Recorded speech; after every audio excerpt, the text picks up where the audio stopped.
સૂત્ર અર્થના રહસ્યો. પ્રણામ. ઘણા વખત પછી મળીએ છીએ. મિચ્છામી દુક્કડમ. ગયા સત્સંગમાં આપણે એ વિચારણામાં હતા કે ગ્રંથિભેદ એટલે શું, અને એના પરથી આપણે આગળ વધતા અંતે એ બાબત ઉપર અટક્યા હતા કે મોક્ષે જવું છે, મોક્ષે જવું છે, મોક્ષે જવું છે, આવું નાનપણથી સાંભળતા અને બોલતા આવ્યા છીએ. બટ વોટ એક્ઝેક્ટલી મોક્ષ મીન્સ, એ ઊંડાણમાં એ વાતના રિયલ સેન્સમાં જવાનો પ્રયત્ન કરવા જેવો છે. ઘણા બધા મોક્ષના અર્થો પ્રિવેલ કરતા હોય છે. દરેક વ્યક્તિ પ્રમાણે મોક્ષની વ્યાખ્યા બદલાઈ શકે છે. કોઈ પણ તત્વને એક વ્યાખ્યાએ બાંધવું એ કદાચ એકાંત ગણાશે. પરમાત્માનું શાસન જે છે ને એ અનેકાંત ઉપર જ ચાલે છે. એટલે આપણે અહીંયા કોઈ એવું વિચારતા નથી કે ભાઈ અહીંયાથી જે વ્યાખ્યા આપણે સ્ફુરે છે એ જ મોક્ષની વ્યાખ્યા છે. એવું નથી. મોક્ષની વ્યાખ્યા વ્યક્તિએ અલગ હશે, પણ આપણે કેટલીક એવી વ્યાખ્યાઓ કે જે સામાન્યપણે આપણને સાંભળવામાં આવી છે એની થોડી છણાવટ લઈને પછી આપણે આગળના વિષયોમાં જઈએ. સિમ્પલેસ્ટ અર્થ એટલે મોક્ષનો મુક્તિ. જ્યારે આપણને કોઈ એમ કે ભાઈ તારે મુંબઈ જવાનું છે, તો આપણી સામે એક વિઝ્યુલાઇઝેશન આવે છે કે જ્યાં આવું ગેટવે ઓફ ઇન્ડિયા જેવું છે, અને જે આવું માયા મોહમ્મદ નગરી જેવી છે, મોટા મોટા બિલ્ડિંગ્સ છે, એટસેટ્રા એટસેટ્રા. આગ્રા નામ પડે તો આપણે આમ ખ્યાલમાં આવી જાય કે ઓહો, કે તાજમહેલ જ્યાં છે, પાછળ યમુના નદી વહે છે, એ જગ્યા. એટલે આપણને છે ને એક હેબિટ છે કે સ્થળ એ જ હોય કે જેના નામની સાથે કંઈક જોડાયું હોય કે જેને આપણે વિઝ્યુલાઇઝ કરી શકીએ. એટલે આપણને મોક્ષની વ્યાખ્યામાં વિઝ્યુલાઇઝેશન શું આવે, તો આપણે અક્ષત પૂજા કરતા હોઈએ છીએ. એમાં સાથીઓ કર્યા પછીથી, દર્શન જ્ઞાન ચારિત્રની ઢગલીઓ કર્યા પછીથી જે ઉપર મુકાય છે એક શિલા જેવું આપણે દોરીએ છીએ. એ શિલાની ઉપર એક લાઈન જેવો ડ્રો કરીએ છીએ, અને આપણી એક સામાન્ય માન્યતા છે, એકદમ બેસિક, કે આ મોક્ષ છે. વિચ ઇઝ ફેર. એમાં કંઈ ખોટું છે એવી કોઈ વાત નથી. આપણે એ જે છે ને એનાથી શરૂઆત કરીએ સમજવાની. પેલી જે શિલા છે જેને આપણે અર્ધચંદ્રાકાર અવસ્થામાં કરીએ છીએ એ શેપમાં, એ મોક્ષ નથી. અત્યારે આપણે આની જ અપેક્ષાએ ચાલીએ છીએ કે એ જે છે ને શિલા એ સ્ફટિકની શિલા છે. સ્ફટિક એટલે એકેન્દ્રિય જીવ. એટલે એનો અર્થ એ થયો કે એ જે આખું આપણે બનાવીએ છીએ એ સ્ટ્રક્ચર એ એકેન્દ્રિય છે. એ મોક્ષ નથી, એ સિદ્ધના જીવો નથી.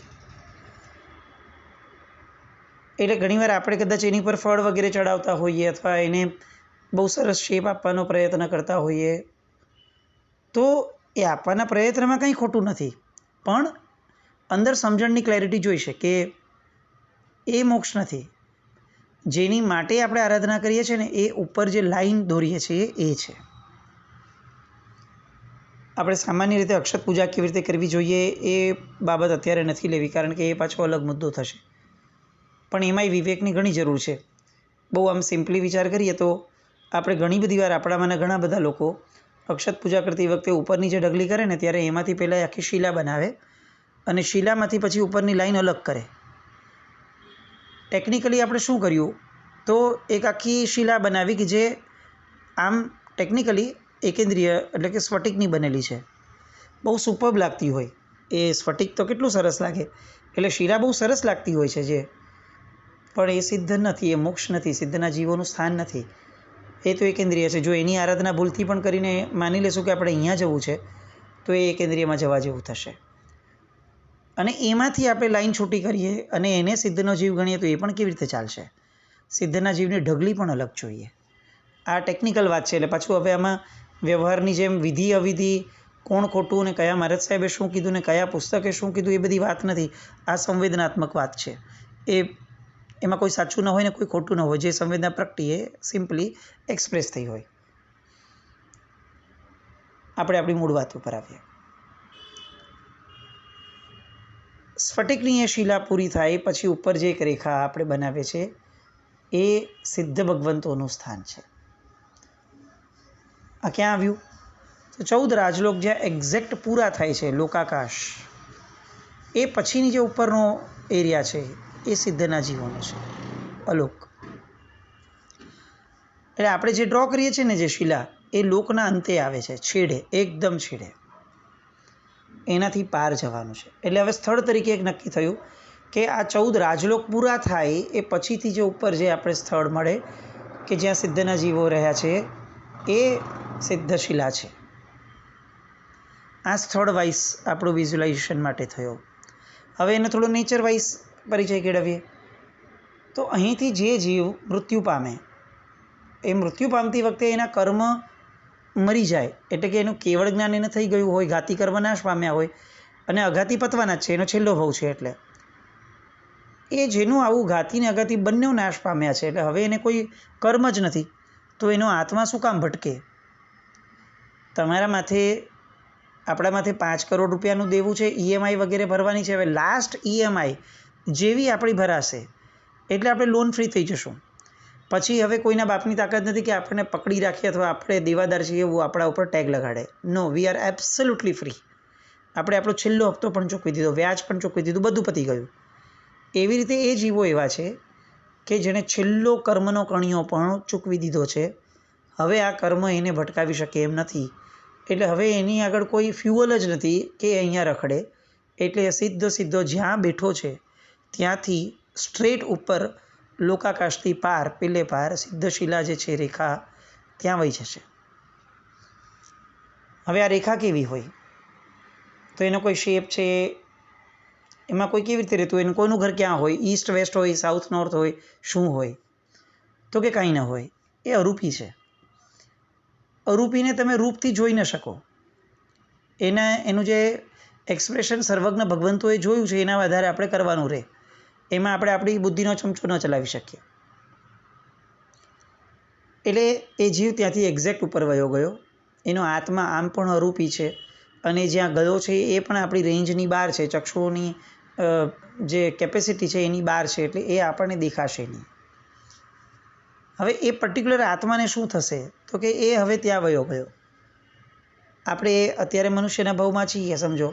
હવે અહીંયાથી મૃત્યુ પામે, આપણું કર્મ ઊભું છે ને, તો આપણું જે આયુષ્ય કર્મ બંધાયું છે એના આધારે આપણો આત્મા તે દિશામાં ડાયવર્ટ થશે. આત્મા જે દેખાતો નથી, આ એની વાત ચાલે છે. એટલે એ આડો અવળો ક્યાંય બી જશે. સમજો આપણે અહીંયાથી નરકમાં જવાનું હશે, આપણે અત્યારે મનુષ્ય લોકમાં છીએ, તો 14 રાજલોકમાં એક આખું જે એનું ડેઝિગ્નેશન છે, એની જે સ્થાન છે એનું, એ પ્રમાણે આપણે નરક આપણી નીચે આવી તો મનુષ્ય લોકમાંથી નીચે જશે એનો આત્મા. દેવલોકમાં જવાનું છે તો એ ઉપર જશે. ઉપર જતી વખતે કયો દેવલોક છે એના પ્રમાણે ડિરેક્શન નક્કી થશે કે ભાઈ થોડું લેફ્ટ જવાનું છે, રાઈટ જવાનું છે, એ બધું થશે. આત્મા એની રીતે વહી જશે. આંખના પલકારામાં તો નવો ભાવ શરૂ થઈ ગયો હશે, પણ એ આડો અવળું જશે. જ્યારે સિદ્ધશિલા ટાઈમે એની ઉપર કોઈ વજન જ નથી. તમે કોઈ સ્પ્રિંગને દબાવો અને પછી એકદમથી છોડી દો તો એ સીધી જ ઉછળશે. એને તમે દબાવી છે તો હવે આડી નહીં ઉછળે, ક્રોસમાં નહીં જાય ક્યાંય બી, એ સીધી જ ઉછળશે. એવી રીતે એ દબાયેલો, કર્મથી દબાયેલો જીવ જેવો કર્મથી મુક્ત થશે એ સ્ટ્રેટ ઉપર જશે. આપણી ધૂપ પૂજા પણ છે ને આ પ્રક્રિયાની સમજણ માટે જ છે કે ધૂપને પ્રગટાવીએ તો ધૂપની જે સરા છે એ સીધી જ જાય છે. એટલે આપણે ધૂપ પૂજા કરવાની છે. ઘણા બધા વ્યક્તિઓ, ઘણા બધા લોકોની સાથે વાતચીત થાય ત્યારે આ લોકો કહેતા હોય કે અષ્ટપ્રકારી પૂજાની જે ભાવનાઓ છે તાત્વિક, એ ભાવનાઓ વિશે પણ આપણે લેવું જોઈએ. અને હું પણ માનું છું કે લેવું જોઈએ, કારણ કે આપણી રૂટિનની ક્રિયાઓ છે એ પણ જો આપણે આમ બાળ સહજ ચેષ્ટાઓથી કરતા રહીશું તો એ કેટલું ફળ આપશે અને કેટલી મજા આપશે. મજાથી ઉપર ઉઠીને પણ એક લેવલ છે જેને આપણે આનંદ કહીએ છીએ, જે અંદરથી જ આવે. એ તો ક્યાંથી આવશે? ઉપરથી છબછબિયા ખાલી ધૂપ પૂજાના દુહા બોલી લીધા અને વી ફીલ કે આપણી અષ્ટપ્રકારી થઈ ગઈ. મુશ્કેલ છે. આવું બધું તત્વથી જ વાત અહીંયા છે. અને આ ક્રિયાઓ ખોટી છે, દુહાઓ ખોટા છે એમ નહીં, પણ એ રસ્તાઓ છે તત્વ સુધી પહોંચવાના. હવે રસ્તામાં ન બેસાય. અમને સાહેબ બહુ સરસ એક્ઝામ્પલ વ્યાખ્યાનમાં ક્યારેક લેતા પૂજ્ય મુક્તિદર્શન મહારાજ સાહેબ કે આપણને કોઈકે એડ્રેસ આપ્યું કે આ એક સુપર ડુપર બંગલો છે, એમાં 3જે માળે એક ભાઈ રહે છે, 3જે માળે આ તારે જવાનું છે, આ એનું એડ્રેસ છે ને આ તારો ગેટ પાસ છે, જઈ આવજે. અને આપણને એમ થયું કે હું જાઉં, હવે 3જો જ માળ છે, લિફ્ટની જરૂર નથી, ચાલો આપણે દાદરા પગથિયા ચડીને જઈએ. અને આપણે ચડ્યા અને પહેલી માળે જોયું તો આપણે હબક ખાઈ ગયા. આટલી લેવિશ રૂમ્સ, આટલા સ્પેશિયસ ફ્લેટ્સ, આવડી મોટી જગ્યા અને ઇન્ટિરિયર જોતાં જોતાં આપણે પાગલ થઈ ગયા. અને આપણે એક રૂમ ખુલ્લો હશે એમાં વયા ગયા અને જોતાં જ રહ્યા. દિવસ વીતી ગયો. એટલો વિશાળ ભવન હતો કે ખૂટે જ નહીં. અને એમ જોતાં આપણે નક્કી કર્યું કે 3જો માળે આપણે જવાનું હતું, જેને મળવા એ તેલ લેવા ગયું, નથી જવું. અરે યાર, આટલો સુપર, આટલો બ્યુટિફુલ ફર્સ્ટ ફ્લોર છે, આ છોડીને કોણ 3rd ફ્લોર ઉપર જાય? અને એમ કરતાં આપણે ત્યાં જ રહેવા લાગ્યા. અને આપણે ભૂલી ગયા કે આપણે જે પગથિયા ચડ્યા હતા એ એકચ્યુઅલી 3જા માળ માટે હતા. પહેલો માળ સારો છે એની ના નથી, પણ 3જો માળ એ આપણું એકચ્યુઅલ કામ હતું, આપણું લક્ષ્ય એ હતું. આવી રીતે પહેલા માળે રહેવાવાળો માણસ અને પહેલા માળે જ રહી જનારો માણસ એ આપણને બુદ્ધિશાળી ન લાગે. એવી રીતે આપણે જે ક્રિયાઓ કરીએ છીએ, પૂજાઓ, સામાયિક જે પણ કરીએ છીએ એ બેસ્ટ છે, એમાં કોઈ ના જ નથી. પણ એ પહેલો માળ છે, એને છોડવો પડે અથવા 3જા માળના લક્ષ્ય સાથે એને પકડવો પડે. નહીં તો આપણે એમ જ માનીએ કે મારે અહીંયા જવાનું હતું ને આ બસ, this is all, I am done. એવું ના હોય. એટલે ક્રિયા એ લક્ષ્ય સાથે થાય કે મારે અંતે તો મોક્ષે જવાનું છે, તો મારે આત્મતત્વને પામીને પછી મોક્ષે જવાનું છે, મારા જ આત્માને પામીને. તો પછી આ ક્રિયાઓને અંતે હું આત્મ તરફ તો વાળું. મારી દરેક ક્રિયામાં મારા આત્માનો વિચાર હોવો જોઈએ. એ વિચાર વગર હું ક્રિયાઓ કરું તો કેવી રીતે ચાલશે યાર? 3જો માળ એ સો ઇમ્પોર્ટન્ટ. મૂળ વાત આપણી છે કે આપણે સ્થાનથી જોયું, હવે અહીંયાથી જોયું કે સડસડાટ આત્મા ઉપર જાય છે, આ મોક્ષ છે.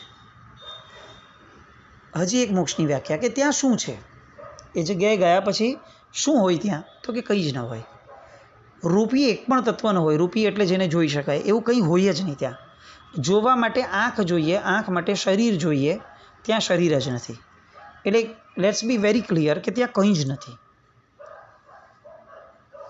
તો ત્યાં હોય શું? તો કે કંઈ જ ન હોય. તો ત્યાં કરવાનું શું? બહુ ઇમ્પોર્ટન્ટ સવાલ. અહીંયા આપણે 24 કલાક પાસ કરવો હોય ને કોઈ એમ કે કાંઈ નથી કરવાનું, જોવાનું નહીં, સૂંઘવાનું નહીં, કાંઈ નહીં કરવાનું, તો આપણને એમ લાગે કે જીવવાનું કેવી રીતે યાર? હવે આવી સાયકોલોજીમાં મોટા થયેલા આપણે, એને કોઈ એમ કે તું આરાધના કરે છે ને એ એટલા માટે કરે છે કે તારે એવી જગ્યાએ જવાનું છે જ્યાં કંઈ કરવાનું જ નથી. ઘણી બધી વાર આવું થાય. વિપશ્યના વગેરેમાં જીવ જાય ને તો કેટલાક વ્યક્તિઓને આવો પ્રશ્ન થાય કે મારે શું કરવાનું આવે? એટલે ઓલો એમ કે તારે કંઈ જ નથી કરવાનું, તારે ખાલી થવાનું છે. તો કે એ બરાબર છે, મેં સમજી લીધું, તમે કીધું, મેં સાંભળ્યું, પણ એક્ઝેક્ટલી કરવાનું શું? એટલે ઓલો ફરીથી કે કંઈ ન કરવા માટે આપણે આ સાધના કરવાની છે. અને છતાં પણ પાછો આપણે ત્યાં પ્રશ્ન છેલ્લો તો એ જ ઉભો રહે કે એ બરાબર છે, હું કંઈ જ નહીં કરું, પણ એ કેવી રીતે કરવાનું? બહુ પોવર્ટીમાં છીએ આપણે, કારણ કે આપણે એવા સ્તરો વિચાર્યા પણ નથી, કલ્પનામાં પણ નથી આવ્યા કે જેમાં કંઈ ન કરવાનું હોય. આપણે કંઈ ન કરવાવાળાને આળસુ કહીએ. એ આળસુ પણ એકચ્યુઅલી આળસ તો કરે જ છે ને. અહીંયા તો એ પણ નહીં કરવાની.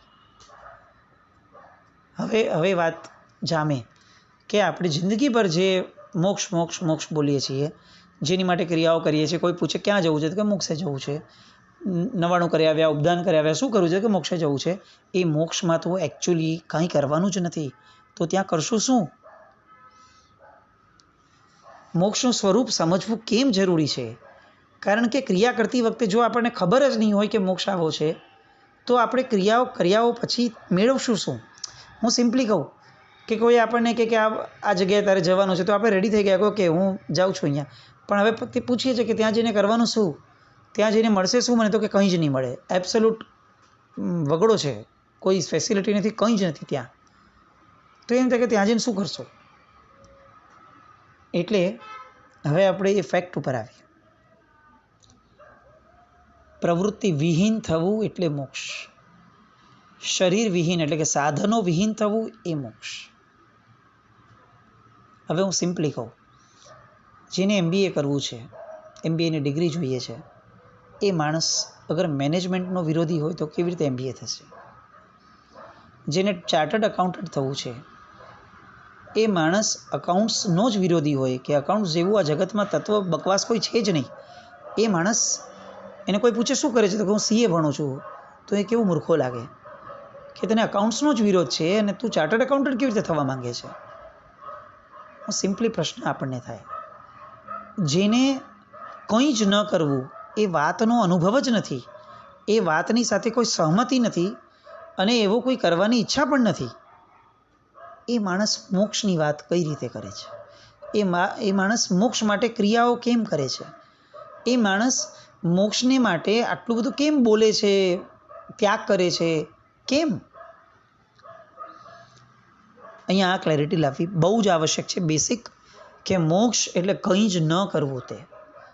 અત્યારે આપણે એવું વિચારીએ છીએ કે જે બહુ સારું કામ કરે એ મોક્ષમાં જશે. અરે પણ જે કામ જ નહીં કરે એ મોક્ષમાં જશે.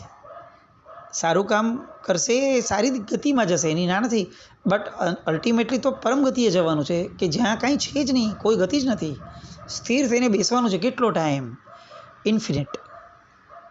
કારણ કે કોઈ કર્મ એને નીચું લાવવાનું નથી, કોઈ કર્મ એને આડું મોકલવાનું નથી, કોઈ કર્મ એને શરીર આપવાનું નથી, કંઈ ચેન્જ જ નથી થવાનું, સાતત્ય, એક જ કન્ટિન્યુટી છે, એમાં જીવવાનું છે. મોક્ષનું સ્વરૂપ આ છે. બહુ બહુ નમ્રતાથી એક વસ્તુ કહેવાનું મન થાય, એ સ્વરૂપ પ્રત્યે જ્યાં સુધી ગમો ઊભો નહીં થાય, એ સ્વરૂપ પ્રત્યેની એક આપણી જે ભાવધારા છે, આવું કેવી રીતે હોય યાર, આવું કેવી રીતે થાય? એ સૂક્ષ્મ અણગમાની વૃત્તિ જ્યાં સુધી નીકળશે નહીં, અદ્વેષ નહીં થાય, ત્યાં સુધી આપણે મોક્ષની વાત કેમ કરશું? કયા મોઢે કરશું? પેલો આ ઊભો કરવા જેવો છે, મોક્ષનો ગમો. મોક્ષ એટલે ક્રિયારહિત થવું તે. એટલે હવે આપણે આ સમજીને એવું નહીં કે હવે બધી ક્રિયાઓ બંધ કરી દો, ચાલો પૂજા બંધ, આ બંધ, તે બંધ, એમ નહીં, પણ આખા દિવસમાં 24 કલાકમાં કેટલીક મિનિટ્સ આવા શૂન્ય થવાની પ્રેક્ટિસ કરવા જેવી છે. આપણે ત્યાં બેસિકલી સામાયિક છે ને, એ સમત્વ ભાવમાં લીન થવાની માટે હતી. ઘણીવાર આપણને એવો પ્રશ્ન થાય કે સામાયિકમાં શું કરી શકાય? સામાયિક કંઈ નથી જ્યાં કંઈ છે જ નહીં એ જગ્યાને પામવા માટેનું સાધન છે. એટલે આમાં શું કામ કરવાનું કાંઈ? અલબત્ત આ દરેકનું લેવલ ન હોય, આપણે સમજી શકીએ છીએ ને, એટલે જ મહાપુરુષોએ આપણને સામાયિકમાં કરવા માટે ઘણી બધી ક્રિયાઓ મૂકી, સ્વાધ્યાય, આ તે બધું જ સારી વસ્તુ છે. પણ એ બધું કરતાં કરતાં યાદ રાખવાનું કે ભાઈ નર્સરીમાં આપણને રાખ્યા છે, બટ અલ્ટિમેટલી આપણે નર્સરીમાં રહેવું નથી, આપણે ઉપર તો ઉઠવું છે. ઉપરના ધોરણોમાં જવા માટે નર્સરી ઇઝ કમ્પલસરી, એટલે નર્સરી કરવી જ જોઈએ, એનો કોઈ વિરોધ નહીં, પણ નર્સરીમાં રહેવું જ જોઈએ એવી વાત પણ નહીં. ઉપર ઉઠવું છે, અક્રિય બનવું છે, એટલે વિચાર પણ નહીં, શારીરિક ક્રિયાઓ નહીં એવું નહીં, માનસિક વિચાર પણ નહીં, શબ્દની લેવડ દેવડવાળું મૌન નહીં એવું નહીં, માનસિક મૌન, વિચારો પણ નહીં, મન પણ નહીં, શૂન્ય બનવું, શૂન્ય. આ સાંભળીને એવું જ લાગશે કે આ તો ભાઈ રહેવા દો, આપણે હમણાં થોડો ટાઈમ આરામ રાખીએ, બિચાર બહુ પછી ફરીથી એકવાર વિચાર કરશું, એવું જ થશે. અને સાહજિક છે કે આનો કંટાળો ઊભો થાય, કારણ કે કંઈ ન કરવું એ વાત સમજાતી જ નથી આપણને. પણ એક વસ્તુ એ ચોક્કસ છે, જ્યારે પણ મોક્ષની દિશા આવશે, પ્રયત્ન કરવો પડશે, ત્યારે માર્ગ આ જ રહેવાનો. આમાં એવું નથી કે આજે મોદી સાહેબ છે તો અલગ સિસ્ટમ છે, ને આવતીકાલે કોઈ યોગી સાહેબ આવશે તો અલગ કરશે, આપણે એની રાહ જોઈએ. અહીંયા અનંતકાળ પહેલાં પણ આ જ હતું, અનંતકાળ પછી પણ રહેવાનું આ જ છે. એટલે જ્યારે પણ ટ્રાન્સફોર્મ થવાનું છે ત્યારે આપણે જ થવું પડશે. એ મેથડ નહીં ચેન્જ થાય. તો હવે જો ક્યારેય પણ આ જ કરવાનું છે, તો આ સમજણના ભાવમાં છીએ તો થોડોક પ્રયત્ન શરૂ કરીએ ને. એ સંસ્કારો લઈને જશું આવતા ભાવમાં તો થોડું બેટર કરશું. એટલે મનુષ્યનો ભાવ વધારે ઇમ્પોર્ટન્ટ છે. આપણે ઘણી બધી વાર બોલીએ છીએ સંયમ વિના નહીં ઉદ્ધાર, માનવ જીવનનો એક જ સાર. સાચી વાત છે. થોડુંક એમાં એડ કરીએ, મોડિફિકેશન કરીએ. માનવ જીવનનો એક જ સાર, સમજણ વિના નહીં ઉદ્ધાર. આ બહુ પાયાનું છે. ચારિત્ર વિણ નહીં મુક્તિ આ શબ્દ ઘણી બધી વાર આપણે બોલીએ છીએ. જરાક એ જ સજ્જાઈની પહેલી લાઈન ઉપર આવીએ ને, સમકિત વિણો ચારિત્ર નહીં, પછી આવે ચારિત્ર વિણે નહીં મુક્તિ. એ સમ્યક દર્શન કે જે સમજણ છે, જેના વગરનું બધું જ અધૂરું છે, એ સમજણ તો આ ભાવમાં મેળવીએ. સંઘની એટલી તો થયા. સંઘની પંચેન્દ્રિય હોવું એ બહુ મોટું સિરતાજ છે, બહુ મોટું એક બિરુદ છે જે આપણને પોસ્ટ પ્રાપ્ત થઈ છે. તો એ સંઘનીપણાને વાપરીએ થોડું. મોક્ષ એ આવ્યું સ્થાન છે. આજે એકચ્યુઅલી ધારણા હતી કે મિથ્યાત્વના પ્રકારો તરફ જશું, પણ જે ખબર નહીં કે મોક્ષની વ્યાખ્યાઓ નીકળી અને એમ થયું કે આ સમજવા જેવું છે યાર, અને આ નહીં સમજીએ તો આ ક્રિયાઓ કરીને શું કરશું? કોણ એવું હોય કે જે હિસ્ટ્રી ભણે અને છેલ્લે સીએ બને? ન હોય યાર. બે મિસમેચ કેટલે ટાઈમ સુધી થાય? એવું બની શકે કે સીએ બનવા માટેનો એક માઇન્યુટ સબ્જેક્ટ હોય કે કેટલીક હિસ્ટ્રી જાણવી જરૂરી છે, but otherwise CA has nothing to do with history. The path of history can not lead to chartered accountants. આ બહુ મહત્ત્વનું છે. એટલે ક્રિયાઓ કરીએ એ આપણને સાધન રૂપે સહાયક બની રહે, બહુ સારી વાત છે, પણ અંતે તો અક્રિય થવું છે. નિષ્ક્રિય નહીં, અક્રિય. નિષ્ક્રિય એ પાછું આળસ છે, અક્રિયપણું છે. આ ક્રિયારહિતપણું, આ અનુભવવા જેવું છે. આંખ બંધ કરીને બેસવા જેવું છે. ધીરે ધીરે ધીરે શરીરની પ્રવૃત્તિઓ બંધ કરી, પછી મૌન લીધું, વચનની પ્રવૃત્તિઓ બંધ કરી, પછી એકસાથે વિચારો ધડ ધડ ધડ ધડ ધડ ધડ ધડ ધડ આવવા લાગશે. આવવા દઈએ, કોઈ વાંધો નથી. એને રોકવાનો પ્રયત્ન ન કરીએ. બહુ સાહજિકપણે એ વિચારો જે આવતા હોય એને આવવા દઈએ. ધીરે ધીરે ધીરે મન થાકશે. ખાલી એક જ આપણે કામ કરવાનું કે વિચારોને ફ્યુઅલ નહીં આપવાનું. એ વિચારો સમજો ઇમર્સ થયા અને એમ લાગ્યું ગઈકાલે બહુ મસ્ત થયેલું, આપણે આ કામ બહુ સારું કર્યું. એ વિચાર આવ્યો ને આવવા દો, પણ પછી હવે એમાં નવું ફ્યુઅલ એડ નહીં કરવાનું આપણે. એ આપણું કાર્ય કે શરૂઆતમાં આપણે એને ફ્યુઅલ ન આપીએ. આપણે એના વિચારો કે અચ્છા હા ગઈકાલે આ બહુ સરસ હતું, નહીં, આવો નવો વિચાર નહીં આપવાનો. વિચાર આવી ગયો, આવી જવા દેવાનો. સેકન્ડ વિચાર નહીં આપવાનો. ફર્સ્ટ વિચાર જેટલા આવે છે ને આવવા દેવાનું. એક મોમેન્ટ એવી આવશે જ્યારે મન થાકશે અને ઊંડા શ્વાસ લેતા લેતા આપણે એકદમ શાંત થઈ જશું. લગભગ કોઈ વિચાર નહીં રહે. અને એવી જે કેટલીક પળો છે જ્યાં આપણે કંઈ જ નથી કરતા, ના શરીરથી હલનચલન કરીએ છીએ, ના શબ્દોનો વ્યવહાર કરીએ છીએ, ના મનથી વિચાર કરીએ છીએ, એ જે અવસ્થા છે એ જેટલી અનુભવશું એટલો આનંદ પ્રગટ છે, કારણ કે એ જ મોક્ષની અનુભૂતિ છે. ક્લેશ વાસિત મન તે સંસાર, ક્લેશ રહિત મન તે ભવપાર. કોઈ સ્થાનની મગજમારી નથી, સ્ટેટની મગજમારી છે. ક્લેશવાળું મન છે તો આ સંસાર છે, અને એક પણ ક્લેશ નથી. પૂર્ણ સમભાવ અને સમભાવ છે, એ મોક્ષ છે. નાની મોટી પ્રયત્નની ધારામાં આગળ વધીએ. આવી રીતે એક પ્રયત્ન કરતા જઈએ. દિવસમાં એકવાર, ધીરે ધીરે 2 વાર. આ અક્રિયપણાને, બીજ છે જે મોક્ષનું, એ અક્રિયપણા સુધી પહોંચવાનો પ્રયત્ન કરીએ. કોઈ મેડિટેશન, કોઈ દિશાની વાત અત્યારે નથી ચાલતી. જાતે બેસવું, એક આસને જ બેસવું, પલાઠી વાળીને સુખાસનમાં યા તો પદ્માસનમાં, જે અનુકૂળ હોય. એમાંય પાછું કંઈ નવું કષ્ટ ઊભું કરવાની વાત નથી. સાહજિકપણે જે થાય પ્રયત્ન કરીએ. અને હવે પછી મોક્ષના સ્વરૂપની કેટલીક વાતો જે સ્ફુરે તે, અને નહીં તો પછી મિથ્યાત્વના પ્રકારો લઈએ કે જેના કારણે આપણને ખબર પડે કે આપણે ક્યાં ક્યાં ખોટા છીએ. એવી બધી વાતોમાં આગળ વધીએ. મુપત્તિના બોલો એ આપણને આપણા જીવનના પાયાના પાઠો સમજાવે છે, અને એટલે જ મુપત્તિના 50 બોલ એ આખો ને આખો મોક્ષ માર્ગ છે. એવી વાત આપણે શરૂઆતથી કરીએ છીએ. એ આ જ કારણસર. એ બધી ધારામાં આગળ વધીએ. જેના કારણે કંઈ પણ